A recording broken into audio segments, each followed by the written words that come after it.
Oui, ben, on est dans un ordre politique qui cherche à abolir l'axe gauche-droite et qui se montre intolérant à toute autre proposition que la sienne. Ce discours se résume en quelques points. Plus d'argent pour les actionnaires, plus d'argent pour les multinationales, plus d'accès aux paradis fiscaux, moins de lois protégeant les travailleuses et les travailleurs, moins de services sociaux et de programmes sociaux. Cette approche est partagée par des autres acteurs politiques qui peuvent porter l'étiquette de gauche ou de droite et qui agissent dans différents pays du monde et qui sont en quelque sorte subordonnés à l'oligarchie. Et ça va de Tsipras à Trump. À tort, on a associé dans l'histoire l'extrémisme en politique à la position du curseur sur l'axe gauche-droite. Alors que l'extrémisme, au sens moral, renvoie beaucoup plus à une attitude qui consiste à être intolérant à ce qui n'est pas soi. Et l'extrême centre, c'est donc ne tolérer rien d'autre que ce discours-là qui se présente arbitrairement comme étant le centre. Mais il se présente comme étant pondéré, comme étant pragmatique, comme étant normal, comme étant vrai, comme étant juste, comme étant équilibré, comme étant raisonnable, rationnel, ainsi de suite. Donc toutes ces épithètes et toutes ces, au fond, présomptions, ces revendications, ces qualificatifs, visent à faire passer pour, au fond, coulant de source et, au fond, exclusif du point de vue de la bonne raison et de la bonne conduite de la raison, un discours qui est en réalité extrémiste, violent, cruel, destructeur et aveugle.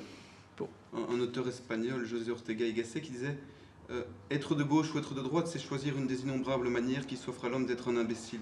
Toutes deux, en effet, sont des formes d'hémiplégie morale. Est-ce que ce n'est pas le meilleur subterfuge du pouvoir d'encore nous faire croire qu'il y a une droite et une gauche? Effectivement, on est entré dans une phase spectaculaire de ce discours politique, mais dont on voit que les acteurs eux-mêmes n'arrivent plus tout à fait à faire semblant de croire en une substance qui permettrait de se définir dans un camp ou dans l'autre. Bon, il y a encore une pertinence indéniable au fait de penser la gauche et la droite. Mais encore faut-il engager les discours sur la base d'une dialectique fondée et sérieuse. Quelle que soit la vision qu'on a des choses, il faut penser un jour ou l'autre une façon d'instituer le lien social. Comment on s'organise, selon quelles règles, selon quel code, selon quel vocabulaire. Comment on s'entend ensemble sur des modalités par lesquelles nous allons organiser la vie, l'entraide, la solidarité ou éventuellement la concurrence, la lutte et la compétition, selon qu'on soit, disons, plus socialisant ou plus libéral. Bon. Dès lors qu'on a à instituer le lien social, on le fait le plus souvent dans notre tradition moderne, en tout cas, au nom du peuple, par rapport à la souveraineté du peuple. Que ce qu'on soit de droite ou de gauche, ou qu'on soit, disons, autoritariste ou populaire. Il n'est jamais défini convenablement. Et la politique commence là, à savoir que jamais on en sera quitte avec cette question-là, parce que jamais on en viendra à bout d'une définition problématique du peuple et de la façon qu'il a de légitimer une politique. Et c'est pour ça qu'il y a débat. Il y a débat parce qu'il y a débat sur ce qui nous est commun. Il y a débat sur le fait qu'il y a jamais une sorte de façon précise, juste scientifique et absolue de définir ce qui est en partage.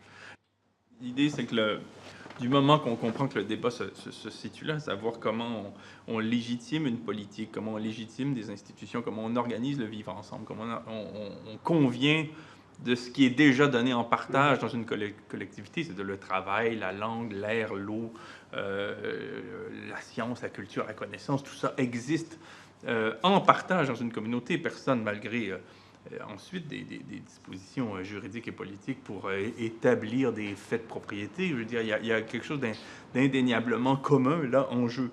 Et Et donc, être de gauche, c'est chercher à traduire et médiatiser ce qui relève du partage, de ce qui est commun à tous, en étant au plus près de ces réalités-là. C'est-à-dire en convenant du fait que ce qui relève de la souveraineté populaire, du bien commun, de la chose publique, doit être médiatisé par des efforts de l'esprit, de l'entendement, par des articulations symboliques, par des concepts. Et que malgré l'écart irréductible qu'il y aura toujours entre une sorte de réalité au fond difficile à traduire et l'effort de traduction qui doit y mener, il y a une volonté de coller au plus près. Alors qu'un discours de droite constitue en une façon de faire valoir des intérêts particuliers au titre de ce qui est général. Au fond, on profite du fait qu'il y ait une faille dans ce processus de médiatisation-là. On profite du fait qu'il y a un écart irréductible entre la réalité, la chose même du peuple et sa traduction politique, pour faire passer pour quelque chose relevant de l'intérêt général et du bien commun, un discours qui est en réalité motivé par des intérêts privés. Donc, on va dire, l'intérêt pour la population, c'est de l'outiller pour qu'elle soit capable de se rendre intéressante sur le marché du travail. Ça, on va déguiser cela comme étant de l'ordre d'un intérêt commun, alors qu'il s'agit de satisfaire... C'est un discours de droite qui se maquille avec des idées d'intérêt général. Donc... Exactement. Et donc, être de gauche, c'est tenter de traduire l'intérêt général à travers des structures, des institutions, des modalités de vie, en étant au plus près de ce qui relève d'une volonté qui est commune et qui n'est pas en quelque sorte parasitée ou qui ne subit pas l'interférence d'intérêts privés se déguisant en intérêt commun. Bon, donc là, ça suppose effectivement beaucoup de vigilance et il n'y a pas une science exacte qui va nous permettre de sanctionner telle ou telle pratique en disant qu'elle favorise une minorité au détriment de la majorité, si ce n'est que sur une base critique et sur une base discursive. Et dans ce spectacle, justement, on a les Swiss Leagues, Lux Leagues, Football Leagues, maintenant en France, on a Fillon, en Belgique, on a Publifil, l'intercommunal. C'est toujours des condamnations qui sont soi-disant les derniers scandales qui vont tout faire changer, mais on n'attaque jamais le régime, le système même qui crée ça. Et là, de nouveau, on est aussi dans un spectacle où on ne parle pas de cette politique qui a permis aux gens de satisfaire leurs intérêts privés.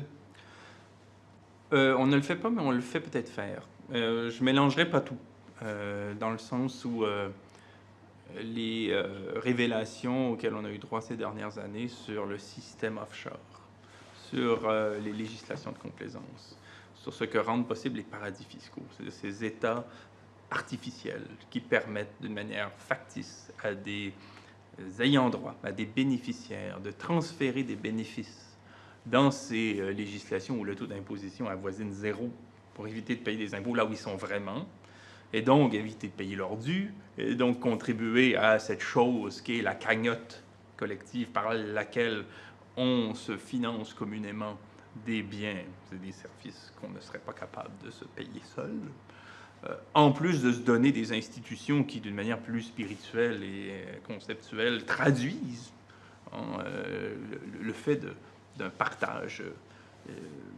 indéniable qui est le fait de la vie en société. Ce phénomène-là me semble différent de ce qui survient en France avec François Fillon. Ce qui ne veut pas dire que ce n'est pas intéressant d'en parler, mais avec François Fillon, là, ce qu'on a, c'est finalement la dénonciation d'un Tartuffe. Dans un contexte électoral précis, ce qui est de bonne loi, mais qui renvoie à autre chose. Ce que j'aime de la question des paradis fiscaux, ça l'a dit, et de la lutte aux paradis fiscaux, c'est qu'elle permet de susciter un questionnement qu'il est difficile de porter tel quel. C'est-à-dire que si vous luttez contre les paradis fiscaux, vous savez, en faisant des discours publics, en intervenant dans les médias, en posant des questions, que vous avez là, en cette cause, un cheval de Troie. Pourquoi? Parce que la question des paradis fiscaux suscite un questionnement qu'on arrive mal à faire valoir immédiatement, directement, dans le débat public aujourd'hui pour toutes sortes de raisons historiques. Si vous arrivez sur un plateau de télé ou dans un lycée ou même dans une assemblée syndicale, et que vous brandissez du camarade et que vous donnez des mots d'ordre de type communiste sur la socialisation de tout, et vous paraîtrez soit comme un fou ou comme un nostalgique. Et dès qu'on véhicule ces questions-là aujourd'hui, on sent qu'on est sur la touche. La question des paradis fiscaux, par contre, motive des questions de ce type chez les interlocuteurs et les interlocutrices. Parce que du moment qu'on en parle, c'est comme si on donnait la chiquenaude nécessaire pour que tout le jeu de domino s'écroule. On arrive par un autre angle aussi. Oui, et qui semble être technique, qui semble être spécifique, qui semble être isolé, alors qu'au contraire, du moment qu'on l'aborde, on met en lumière le caractère dysfonctionnel du capitalisme contemporain. Et quelles questions posera-t-on? Dès lors qu'on dit, vous savez, la moitié des flux financiers mondiaux transitent par des États qui, de fait, n'ont aucun droit, ne prévoient aucune loi pour encadrer le monde des affaires. Le fait de la propriété privée, par exemple, dans lesquels il n'y a pas d'impôt, dans lesquels il n'y a à peu près pas de gouvernement, pour ainsi dire. Ce sont des gouvernements fantoches. Bon, la moitié des transactions financières mondiales passent par eux. X% de la fortune de votre pays se trouve enregistrée dans ces législations où il n'y a pas d'employés quant à ces structures qu'on y crée. Bon, ainsi de suite. Quand vous déballez la grande affaire, automatiquement, les questions qui s'en suivront seront pourquoi on l'a rendu possible? Qui le fait? Où va cet argent? Qu'est-ce qui nous en coûte? Qu'est-ce que font les gouvernements? D'où viennent-ils? Pourquoi le tolèrent-ils? Comment se fait-il que tel ministre l'a permis alors qu'il est censé l'empêcher? Et ce qui est intéressant avec la question des paradis fiscaux, c'est qu'elle déclenche une série de questionnements qui, si on a le courage de les mener à terme, ce que de plus en plus de gens ont, nous amènent à constater l'échec du régime oligarchique et idéologique actuel. Et on le suscite, plutôt que d'arriver soi-même avec un discours de matamor qui risque de braquer les gens plutôt que de les mettre en confiance pour se mettre à réfléchir autrement.